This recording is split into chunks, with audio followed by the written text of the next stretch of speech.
Hey guys, this is Sarah from UBR Tech. Welcome back to the channel. Today I'll be reviewing the Odin Armory thumb rest for the SIG P320.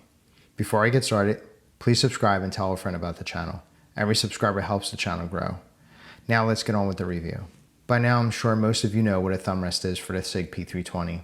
Odin Armory sent out their version of a thumb rest for the SIG P320 for me to review. If you watch any of my other thumb rest reviews, you already know I'm a fan of pistol thumb rests. If you randomly clicked on this review and you don't know what a thumb rest is, here's a brief description.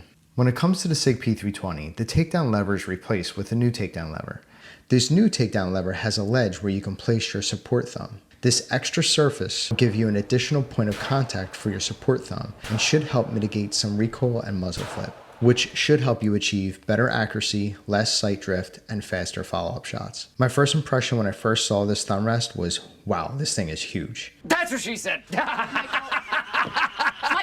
But I think that's the first thing everyone said when they first saw this thumb rest, which isn't that big of a deal if you're gonna put this on a pistol yet you don't plan on carrying. The other things that came to mind were this thumb rest is a well-made thick piece of steel, but the octagon stippling may chew up my thumb. And I'll have to change my support hand grip because of how far back the thumb rest is set. When I finally got some range time with this thumb rest, I was right about having to change my support hand grip. The thumb rest for me is too far back for the way I normally grip my pistols, which made me think that this thumb rest might be great for people with smaller hands or people that don't cant their support hand as far forward as I do. I have heard females say they can't reach other thumb rests. I don't think they would have that issue with this one. The other thing I noticed was the octagon stippling didn't tear up my thumb like I thought it would. I went through about 150 rounds in one range day and my thumb wasn't sore afterwards. The one thing I would like to note is that I unintentionally placed my support thumb too close to the pistol's slide while using the thumb rest, and my thumb got pinched between the slide and the thumb rest. It didn't hurt too bad, it just didn't feel great. Other than that, once I changed my grip, it worked as advertised. This thumb rest uses a set screw to prevent it from moving while shooting. The issue with this is now that you'll need a tool to field strip your pistol, which again, to me, isn't a big deal if you're gonna put this on a pistol that is just used for the range. Okay, I wanna make a quick note here. This thumb rest is not compatible with the AXG Pro grip module. This hole right here is for the set screw.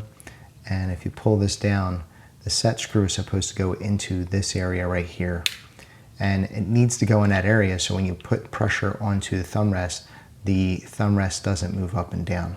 So you can see I have this pressed all the way up, but if you look into this hole, you can see that the hole does not line up with this area right here. So what ends up happening is the set screw winds up pushing against the frame of the grip module. And what that does is it actually pushes the thumb rest out this way. Now let's get back to the review. The last thing to mention is if you press check your pistols like I do, the thumb rest is too big and it will get in your way. To me, that isn't a deal breaker. So to wrap things up here are the pros and cons. The pros are, it's a well-built, thick piece of steel. You get a large surface to place your thumb. If you have small hands, you'll be able to reach this thumb rest. And once I got used to the new support hand grip, it does work as advertised. The cons are, in my opinion, the thumb rest is a little too large. The thumb rest is set too far back. And I don't like that I need a tool to field strip my pistol. I listed Odin Armory's Instagram name in the description if you want to check them out. If you thought the video was helpful, please give it a thumbs up. If you have any questions, please put it in the comments below. I'll answer your question as soon as I can. If you haven't already, please subscribe and tell a friend about the channel. Every subscriber helps the channel grow. Thanks for watching, and I'll see you in the next one.